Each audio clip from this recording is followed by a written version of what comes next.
for music, news, sports, and talk. Now available on the TuneIn app and your Alexa device. You're listening to the Shakeman Show on WNYX Radio.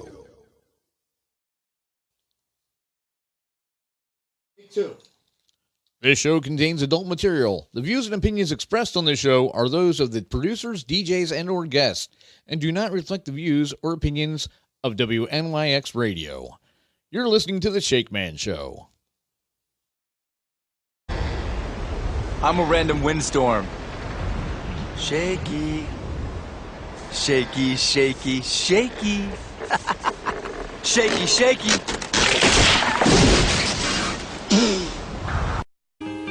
When happy days seem very far, you're greater than you think you are. Yeah! You're something else that's shaky. Shaky! Uh-oh. Guess what day it is? Guess what day it is? Huh? Anybody? Julie, hey, guess what day it is? Oh, come on, I know you can hear me. Mike. What day is it, Mike? Leslie, guess what today is? It's hump day. Woo-hoo! Hump day, yeah! This program contains adult material and language. Listener discretion is advised. Always talked about the positive aspects of the music industry, but of course the highlight has been on the excesses that have been allowed to develop as we have tried to focus our concern on those excesses. Oh, blow me. Since I seem to be the only person addressing this committee today who has been a direct target of accusations from the presumably responsible PMRC, I would like to use this occasion to speak on a more personal note and show just how unfair the whole concept of lyrical interpretation and judgment can be, and how many times this can amount to little more than character assassination.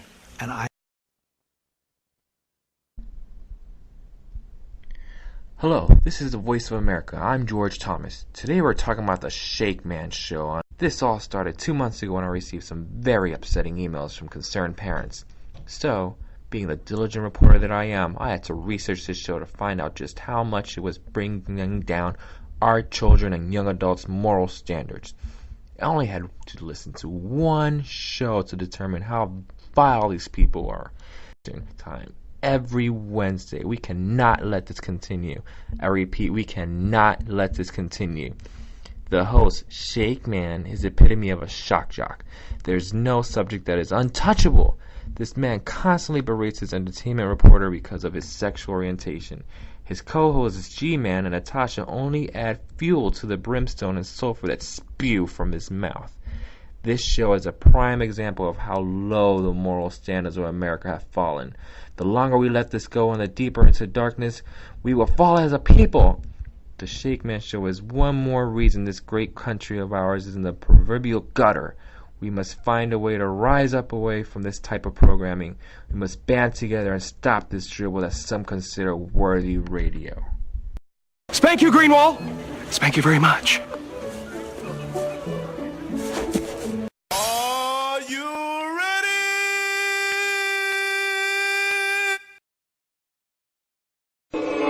It's showtime.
Nine, 8, 7, 6, 5, 4, 3, 2,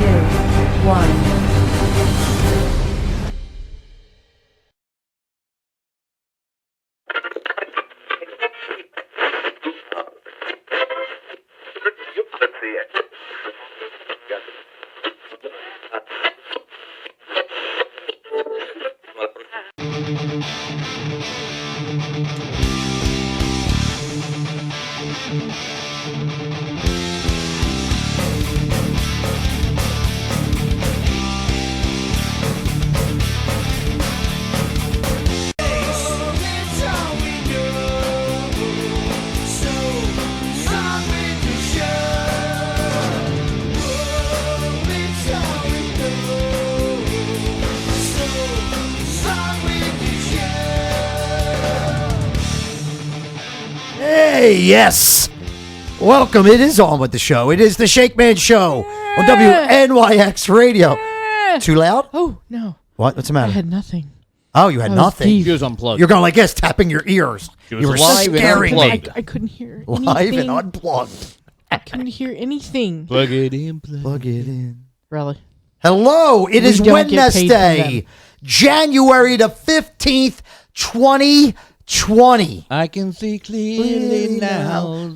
Yeah. No. Where are we watching? Were we watching weren't. movies in the 80s that were about 2020? Yep. No, I was watching 2020 in the 80s. That's true. We were, yes. The show 2020, right? That is correct, yeah. But what was the year on the speedometer or The whatever? Back to the Future? Yeah. Wasn't that like 2015? No. No, I think- 2035 or something like that. No, I think it was actually 2020 something. If anybody knows, Wasn't hit us it? up. Wasn't it? I don't recall. We can look for it, or we can have somebody maybe call in. Yeah, 215-600-3251 is the phone number, guys. Lines wide open. Yeah. Lines are wide open. Oh, let me make sure the phones are working. Oh boy.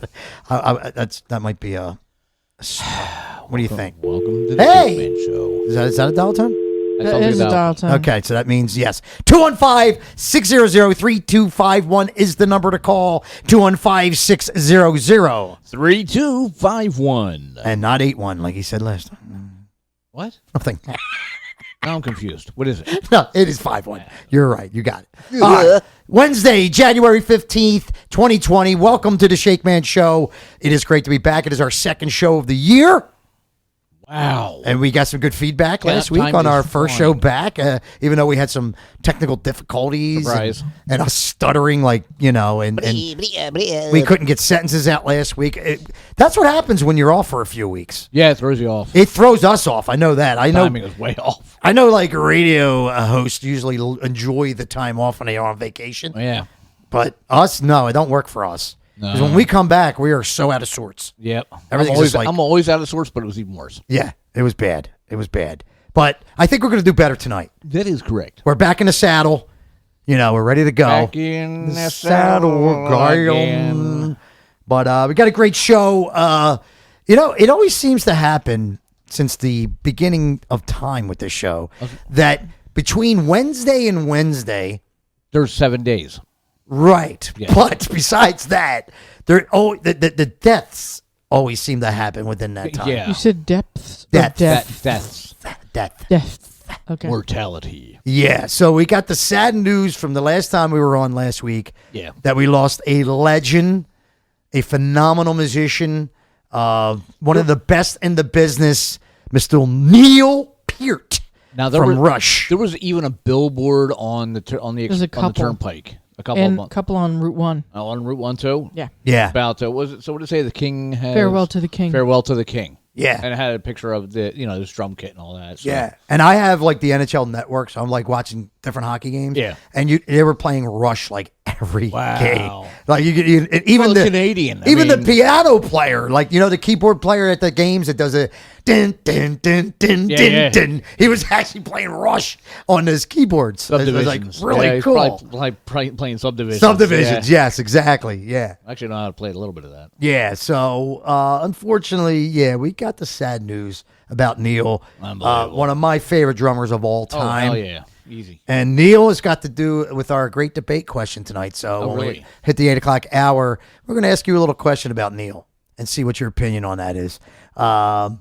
You know, I mean, you can't put aside the talent that guy had. The precision. I had friends who are not even Rush fans. They don't like Rush.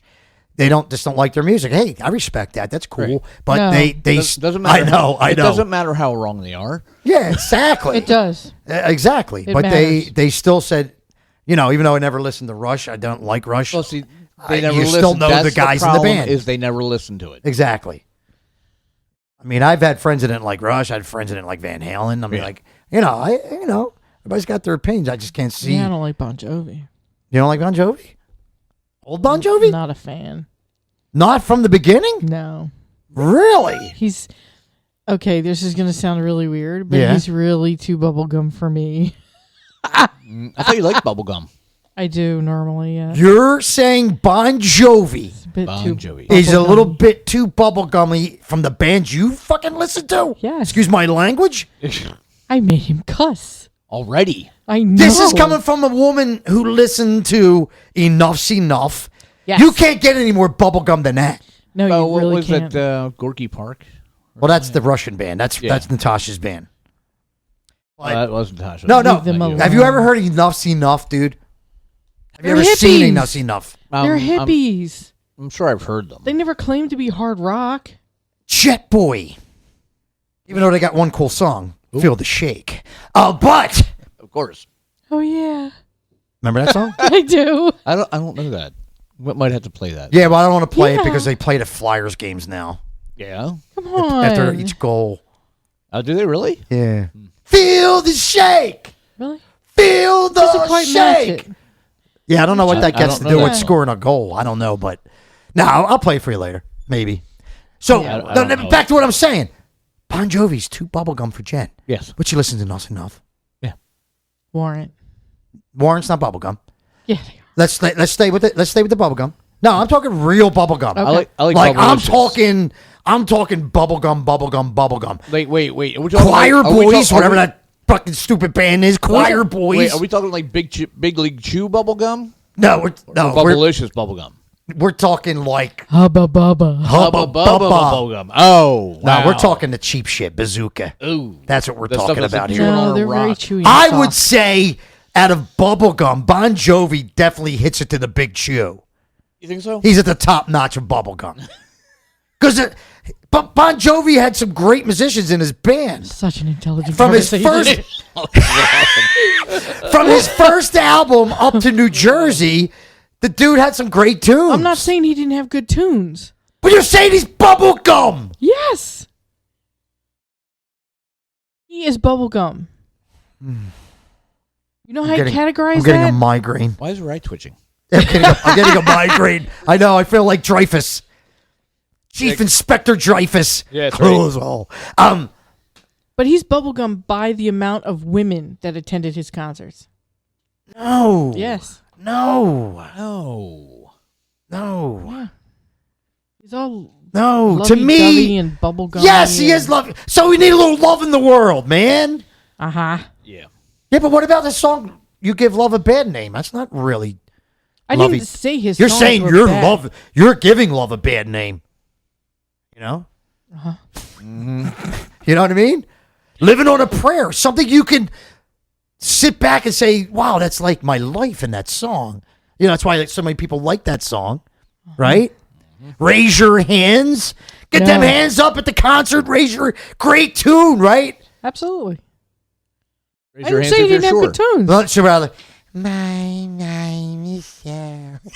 What is it? You know, see enough. It's a freaking. It's lame. It's Fly High, Michelle. London. Okay, thank you. Whatever it is. You're welcome. London Choir Boys. Have you called heard the these Choir guys? Boys. Have you heard these guys? I think I might have heard them once. They're only called the Choir And Boys. I would say L.A. Guns is way more bubblegum than freaking Bon Jovi way. is. Never enough. Just a heart. Come on. They were minor league gothic. They. They were minor league gothic. Bon Jovi's Knock it off, Lois. Bon Jovi's too bubblegum. How do we get from Rush to I don't freaking know. Bon Jovi anyway? Oh my God. It's Lois, how we stop end it. up there. Yeah. What the hell is wrong I just think with it's you? funny coming out of your mouth that Bon Jovi's too bubblegum. of the bands that you listen to. I can't believe I'm doing this. It's so disgusting. Shut up, Lois. Lois, just blow me and get it over with. Listen. I'm a bad. Oh, you're gonna get it all right. So it's just coming from your mouth. It's funny. The bands that need. I don't know about beef. Taste it. Oh, you're gonna taste it all right, Lois. Listen. God. Oh my God. Sexual assault on a cartoon. Hey, Lois. Hey, Lois. You gotta get a little rough. Lois. Lois. Oh, that's ridiculous. So I just thought it was funny because how many times that we bump heads on this show over cheesy ass metal bands that came so late out on the scene that were just trying to make money off of hair metal, and they were so bad. Yes, they this were. This is inexcusable. And you're calling Bon Jovi. I never once said Bon Jovi was bad. Wow. But you're calling Bon Jovi bubblegum. Compared to the shit that you listen to. But she didn't say it was bad. I never once said he had bad music. You said I don't like Bon Jovi. I am not fond of him. I don't have an album by him. I have a couple songs. I have Pandora. I can't believe I'm really sitting here defending Bon Jovi that much. Seriously? I respect Bon Jovi a lot. I do. Where Diane was sitting here with me. I know. But I mean, I respect Bon Jovi. What the hell I didn't say I don't respect him. I mean, I thought I just don't have an album by him. I thought after New Jersey, his albums got freaking horrible, and he went, a little down the path of, wow, what the fuck are you doing, dude? That's enough. Yeah. But exactly. But I mean, from 82 to 90, Bon Jovi was the hottest thing out there, man. Yes, he was. And even after 90, when the hair metal started going downhill and all that grunge shit came out, Bon Jovi was still selling out stadiums. He still hangs on today. And he's got to respect the dude. All right, we can move on. Let's go back to Rush. Damn it! All right, let's go back to Rush. Can we go back to Rush? Sure, you can rush. Let's rush back to Rush. Okay. Rushified. All right, now Rush. Okay, Rush is progressive rock and roll.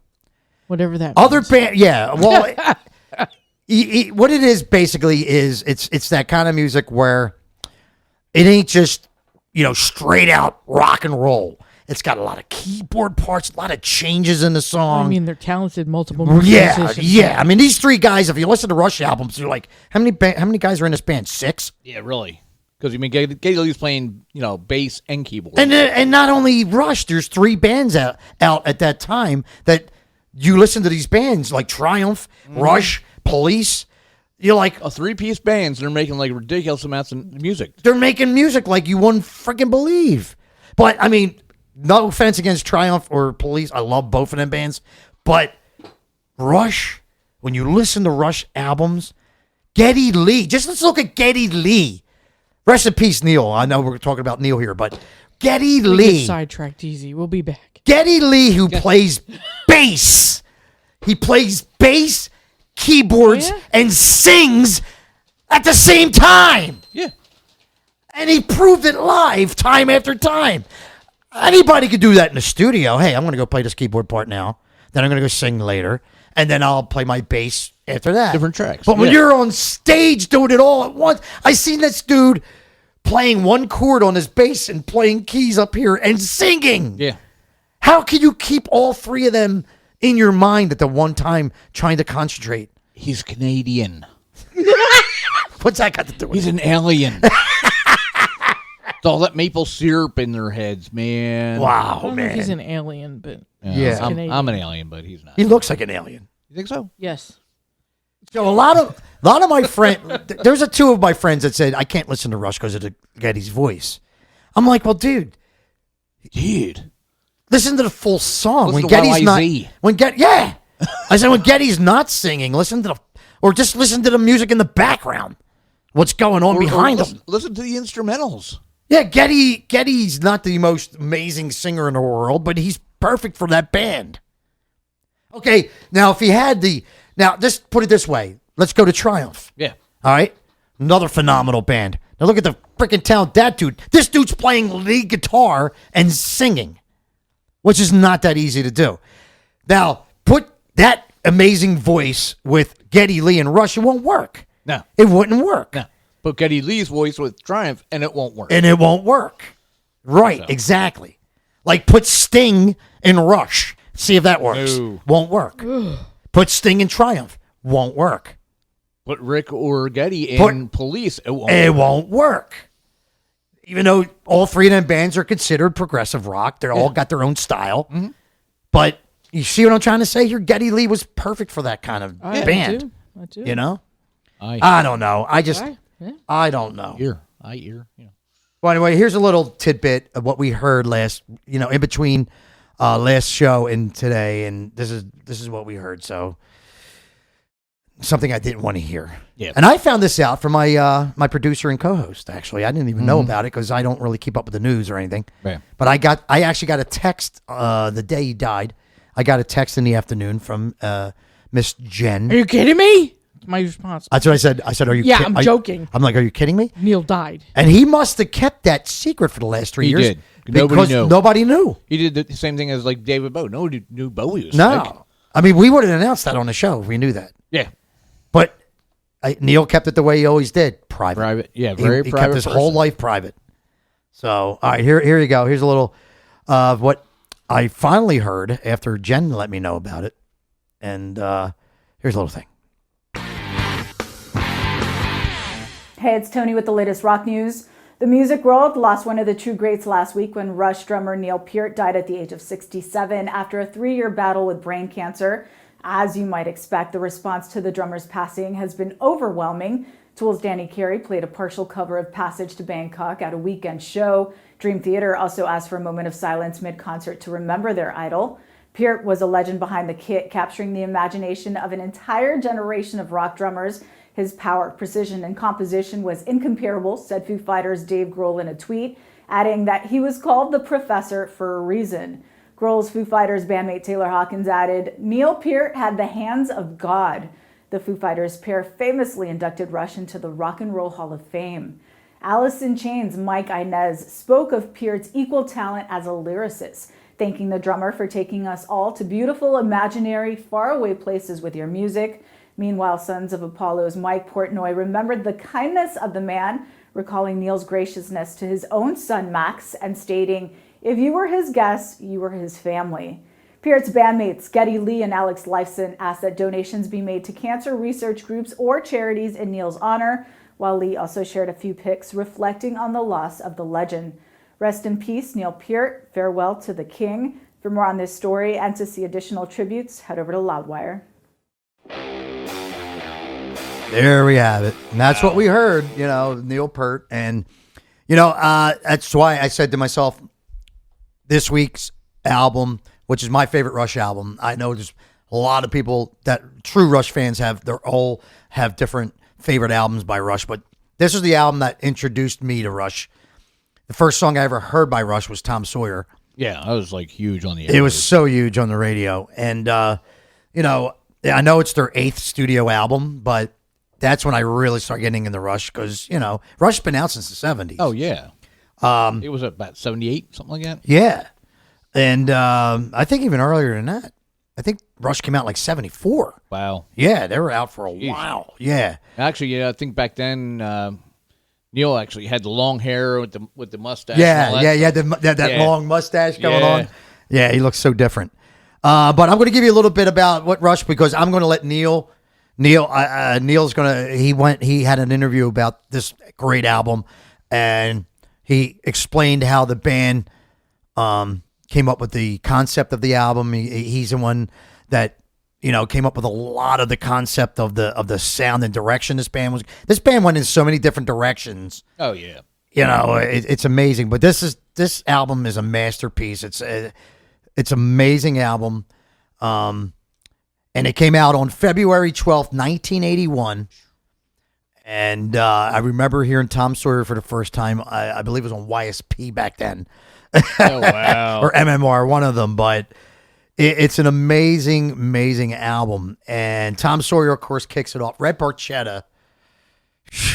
Oh, dude. Can you even say anything about that? I was going to say it's probably one of, if not my favorite Rush Oh, song. I love that song. Yeah. XYZ. Limelight, which will be played tonight in our block. Listen to the lyrics of Limelight. It was basically about Neil Peart's personality. Actually, Rush was formed in 1968. Holy shit, yeah. When did their first album? I think it was in the early 70s. Let's see. They were out of Willowdale, Toronto, Canada. Mm-hmm. I'm not sure. I got to find the discography on them. Okay. But Moving Pictures was only 7 tracks on the album. It's like mostly albums are 10 tracks. Now, Neil Peart, I don't believe was their first drummer, though. No, he was not. No, he was actually... and that's why they weren't that good. Right. I believe their first drummer was John Rutsey, I believe. Yeah. Yeah. And they had a Jeff Jones was a bass player at one point. Yeah. So you got Tom Sawyer, Red Porchetta, XYZ, which is an instrumental. You got to check that out if you've never heard this. I'm talking to our younger listening audience. If you've never heard XYZ, or if you're just a musician starting out, or you're just check out that tune. It's freaking amazing. Limelight, which is about Neil Peart's personal life of being, on the outside from the fans. He didn't like the attention. He liked signing autographs, stuff like that. It's not that he was a dick. He had an anxiety, like social anxiety kind of thing going on. The Camera Eye, another great song. Yeah. Witch Hunt and Vital Signs. Check out the tune Vital Signs. Vital Signs is really good. It is like a reggae kind of tune. Because Neil was into reggae at that time, and it's an amazing album. He could play any style. I mean, he could go from jazz to reggae. And that's the thing about these guys; they were so talented that they would get bored. They would come out with this. Switch it up. They would come out with this awesome concept, and then the next time, like, well, let's not do that. Let's do something. Let's try something new. Let's do something else because I'm bored. I'm bored of doing that. Their first album actually was released in March 1st of 1974 off the Moon label, which was self-titled album Rush, and which gave us the great tune Working Man, which will be in our block tonight, our later block. Right. And then after that was in 1975 Fly By Night. Fly by night away from me. That was February 75. Then September, same year. Wow. Caress of Steel. And then a year. Sounds nice. 7 months later, they came out with 2112. Oh, great album. And 5 months after that, A Farewell to Kings. They're just a little busy. Well, actually, no. That wasn't 7 months apart. That was actually from 76 to 77. September of 77 it came out. And October of 78 was Hemispheres. Then they took a couple years or a year and a half and came out with Permanent Waves. Oh, another great album. All these albums are good. Oh, yeah. And then after that was February 81, Moving Pictures. September 82, Signals. Let's see. April of 84, Grace Under Pressure. October 85, Power Windows. September 87, Hold Your Fire. Really? Jen, seriously. I'm sorry. I am holding it, all right? Stop. November of 89. Holding it back as much as I can. Was Presto. You don't like this one, Jen. September of 91, Roll the Bones. Yay. Yeah, I thought you would like that. What? They're coming in later. Soon. Let's see. October of 93, Counterparts. September of 96, Test for Echo. May of 2002, Vapor Trails. May of 2007, Snakes and Arrows. I remember that Did one. you say snakes or sneaks? Snakes and Arrows. Snakes and Arrows. And in June of Sorry, I had to 2012 ask. was their last album, Clockwork Angels. Another good album. Yeah. Yeah. Right. Amazing band. Yeah. Amazing band. All right. So I figured tonight, since Neil passed away, and Neil in this little clip here really explains how what the band was going on with in their minds when they put this album together, track by track kind of thing. So I said to myself, Neil puts it pretty much right there where it needs to be. So I said, I'm not even going to put it together tonight. I'm going to let Neil do his thing. So rest in peace, Mr. Neil Peart. And here's Neil talking about the awesome, excellent album, which is our classic album of the week, which is Rush Moving Pictures. Hey, it's Tony with the latest.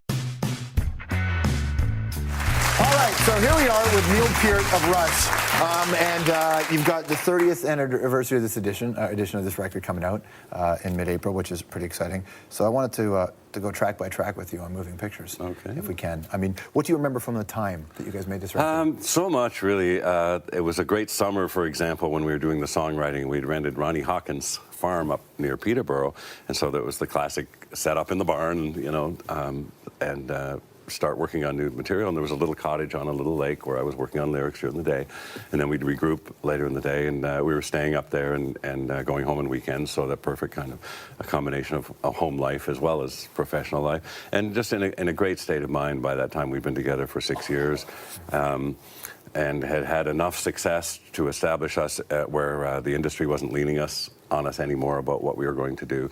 And there was a real maturity coming of age for us as a band, because we've been doing so much experimenting of all kinds as individual instrumentalists and as a group of instrumentalists, of coming up with like solving puzzles, of playing in odd times and putting big long epics together. And they were for a reason, you know, they were pure exuberance. There was nothing in self-indulgence or so-called pretentiousness about it. It was true boyish enthusiasm that was involved in creating all those things. But then we started whittling them down, and the changes around us are important too in the late 70s. And we were young enough and fan enough to be part of that and to respond to when punk became new wave, when the punk musicians started to get better. Stuart Copeland was telling me a little while ago that being around that scene at the time, he would see the Sex Pistols bass player looking over Sting's shoulders to figure out what notes go with what notes. Yeah. It's inevitable that you want to get better, I think, no matter what you do. You know, even if you're a punk with an attitude, you play that thing every night, you're going to get better. And so we had responded to that positively, and mentioning the Police, we're big fans of them. I'd been a reggae fan for a long time, and I listened to modern radio at the time, and the new wave was becoming the New Romantics and all these things at that time, and we soaked it all up, and that brought a concision to our arranging, but no less indulgence in that sense. You know, we still wanted it to be hard to play, and something I've realized over the years, every one of those songs was designed to play live.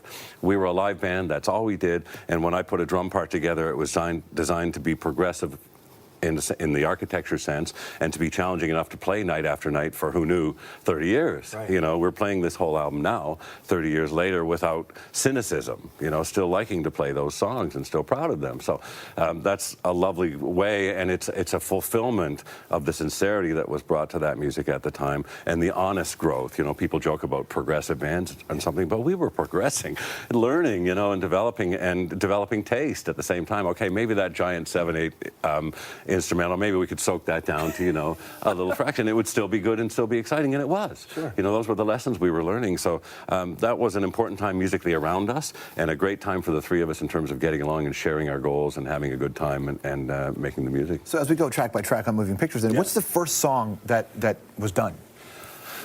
See, that kind of history hasn't been captured, but I kind of think it was maybe Limelight or Red Barchetta, Why Was That? I know Tom Sawyer came later because we'd been touring a lot with Max Webster, another Toronto band at that time. Did Pi Dubois help with that? And Pi Dubois, as a lyricist, he and I got along. He gave me so many great books. Big pile of books by John Barth, a big pile of books by Lawrence Durrell, and all this great reading that he turned me on to, for one thing, in the years when I was trying to find a life in touring, because I didn't find it much of a life. And at first, a reading hermit became my first evolution of that, and then later bicyclist and motorcyclist. But Pi had a strange way of writing in these exercise books that were just laden with this street, edgy kind of lyricism imagery, and he worked part-time in an insane asylum, you know, and he had a lot of different influences than I did, and they were kind of formless, but I'm good at imposing form, so it made it a great combination where I could extrapolate really good passages for him and give them shape into a song, and then pass them over to Geddy, who could make them singable. And it affected us in a way musically too. I have to think the first time that we collaborated with Pi like that, it gave a certain edge to the music and a certain Max Webster influence in a way too that pushed us a different way. And one of the tricks we were already using then that we still do is we make up other bands. Okay, today we're not Rush, we're the Fabulous Men. That was our new age band. Yeah. Or we have an ongoing edgy kind of rockabilly band called Rockin' F. Yeah. So when we want to bring out a different persona, we say, okay, make this part Rockin' F. That's something we still use. And like not to jump ahead too much, but the song Vital Signs on this, that was definitely the Fabulous Men. For sure. And you hear the reggae influence as well. Yeah. On something like Vital Signs. right, so tell me. So that's Vital Signs. Let's go to the top. Tell me about Tom Sawyer. Yeah. The legend is it was an accidental discovery of a sound on a keyboard, and there we go. All that was part of it. But again, we're working in a barn. You know, we have to set up the bucolic atmosphere of it all, and we're just experimenting with zero pressure. And we're just spending time there during the week all together, and then home on weekends. And so it was a true ferment of fun, you know, because there were, again, no consequences. We were improvising and putting things together all in the room together, too, in those days. So it was very organic also. And those were building. And another important part of a song like Tom Sawyer, and any of these, really, I said they were designed to be played live. And they were also played live many times before they were recorded. So the kind of detail that went into the drum part, for example, I haven't changed barely a note, maybe one fill in Tom Sawyer in 30 years, because it's still challenging and satisfying to play just how I made it up, you know, and that's nice. There are other songs that I have changed from time to time, or newer ones, actually, I'll deliberately design to be freer in my new improvisational mode. But in that day, we played those songs over and over, and we recorded them until all of us played it right, you know, so necessarily they were played enough times that each time I might add a little detail or a little echo this little rhythmic pattern in the next verse and build that way architecturally and progress up the song. And people often ask me why I build a drum part that way. Well, it's a performance. You know, I started off simple. For the listener's sake, this is something I learned in writing too, and this song is a great example. First, what does the listener need to know? And they teach you that in writing class. What does the reader need to know? So I state a rhythm as strongly as I can, whether it's a straightforward backbeat 4 like Tom Sawyer is, or something more complicated. When I first state that, I try to make it as clear as I can for the listener. Occasionally trick them on purpose, the turnaround things that you do deliberately because they're fun for musician listener. But for the most part, like in prose, I have to decide what the reader needs to know first to get the picture I'm trying to send. Drumming exactly the same. Here's the rhythm, and now here's all the ways I'm going to play with it. But first I want to state it clearly, and this song is a perfect example of laying it down. All right, tell me about Red Barchetta. Yeah, that came about a magazine story that I'd read some years earlier that I really liked. It was set in a future dystopia when motorized vehicles were banned. And so I had an idea that it might make a neat little visual song, and we were into a lot of soundtrack mode at that time too. Geddy was always a big music fan, and we often thought in terms of making the music tell part of the story, something that still engages us now. So that song's very much an example of a cinematic song for us, where the moods and the rhythms go up and down dynamically and shift urgency, all for the purpose of echoing the drama of a little story. Now, and I stress the word if, but if Toronto successfully secedes from Canada, how would you feel about YYZ being the anthem for that new city country? Yeah, talk about organic release. That came in flying in one time when we were in a small plane and hearing from the cockpit the Morse code rhythm. And I said, oh, wouldn't that be a neat introduction? And then cinematically, again, a perfect example, we thought, we'll make this song's an instrumental, but it's about YYZ Airport. It's about airports. So we have kind of the exotic moods shifting around all this, and then the gigantic emotional sort of crescendo of people being reunited and being separated and all that. So it was very consciously kind of a playful cinematic twist on an airport. I think Primus has covered it. I think also Muse has covered it. When you hear covers of Rush songs, I haven't, no. You know, Asia, not the same. It's very different with the way Primus plays it. Should be, yeah. Limelight. Let's talk about Limelight. A lot's made about that because a lot was then made about your relationship with your fans when they heard that song. So tell me what it was like making that song. Yeah, it was just my attempt really to explain how it felt. You know, that's really how it was. And I tried to explain that introverts do not understand, or extroverts do not understand introverts. The idea of being shy to them is some kind of poison. And if you think back to school days, I read a quote recently that all of us are the people that high school made us. Yeah. Okay, and if shy people in high school, I remember they're stuck up, they're conceited, they think they're better, you know, just for being shy. So that persists, and if you are that way in a public field, unfortunately, it's a huge disadvantage, but it just made me uncomfortable and embarrassed, and I just tried to explain.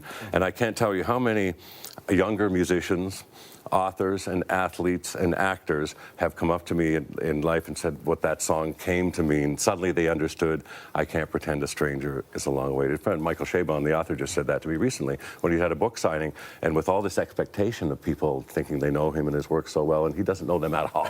You know, it's a real disadvantage. And there's an old English expression when somebody calls your name, say, hey, George, you have me at a disadvantage. And it is. I don't know you, you know. So anyway, I was just trying it in a really neutral sort of way and hopefully a poetic sort of way, just to explain how it felt and what mattered. You know, really what mattered to us was always the music. It was to be, not to seem. Well, speaking of high school, the great irony and the great victory for you then is you're the guy that played the Hockey Night in Canada theme when it went to TSN. I would take that, bullies from 50 years ago. Hockey was not your thing necessarily? I described it as being intravenously. Of course, I grew up in Southern Ontario. Hockey was part of life 6 months of the year, but I was never. In the skates of those days, my little feet were like this. So, the camera eye. Title from a John Dos Passos novel of the 1930s, which was very experimental, and he used segments in it like newsreel to describe the events of the day that were affecting his characters. And another one was a kind of stream of consciousness called The Camera Eye, where he panned across the Depression America, and especially on the industrial side, and just reported what he saw, the objective camera eye. And I kind of loved that. And a John Steinbeck quote about every city having a unique quality of light is another influence in that song. They're both personal experience, and that was where I was learning to wed experience and the universal too. I was writing about being in New York on tour probably, but walking around in a spring rainfall that felt kind of like London. And I'd spent an important part of my youth, around 19, 20, 21 years old, in London, struggling for fame and fortune. I didn't know it was in Toronto. I thought it was in London. Nobody knew it was in Toronto, man. Nobody knew it was in Toronto. Even Neil Young left. Nobody knew it was here. That's for sure, yeah. So I'd spent quite an important part of my time in London, so I was writing about two powerful first-hand personal experiences, but putting them into images that I had found from other authors to be universal and something that was translatable. It's an important song that kicks off side 2 of the record, and now people don't even really, only purists really get vinyl now. So when you make a record, do you think about what would be side 2 and all that? And we still do, you know. Yeah, it used to be such a nice part. It was like making up 2 sets. Yeah. You know, the sequence of songs could be 2 sets in a show. And that's certainly the way we always thought of them. And we hated losing the last song on side 1 because it had a certain conclusiveness about it. And we hated losing the opening song on side 2. Well, adapt or perish, you know. One thing we have always done is adapt to the world around us, and we are now to the way the music business is. So yeah, that's it's unfortunate, but it's like lamenting the 12-inch sleeve. That was an awful much nicer platform to work on too for art direction, but is what it was. It is what it was. It was what it was. It's quite a photo, though. I mean, I love the fact that you got 2112 and dogs playing poker on the cover. Well, they're moving pictures. Yeah, they are moving pictures. That's absolutely true. Witch Hunt. When you watch the news today, do you go, wow, Witch Hunt was really ahead of the curve? Yeah, and it was, of course, reacting to the same sort of mob mentality back in those days. In fact, we were the howling mob out in the snow up at Le Studio in Quebec. I was the rabble-rouser, too, out there. We have to protect our children, and this big uproar behind the intro of the song. But that was one of the, pretty well every album in those days we would make a production number that we didn't have to play live, because we were quite disciplined about being able to reproduce the songs as they were in our individual parts and the overall production. So we would set aside that discipline for one song, and this one, all the overdubs on it and double track drums and keyboards and stuff that later technology made possible. And now, like the overdubbed intro drum-wise has a cowbell playing, different tom-toms, a conga, and electronic toms and all that. So to play it live, I'm playing the cowbell with my foot, and you know the trigger pads to do the electronic drums and stuff. So technology, and Geddy has MIDI now to do the keyboard parts live. So it was ironic that we were just a little ahead of our own curve technologically,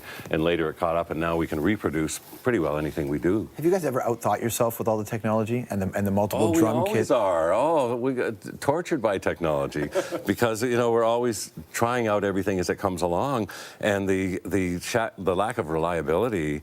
And back in The Spirit of Radio has a sequencer in it, 1979. So I had to be able to hear that every night on stage and play along to it.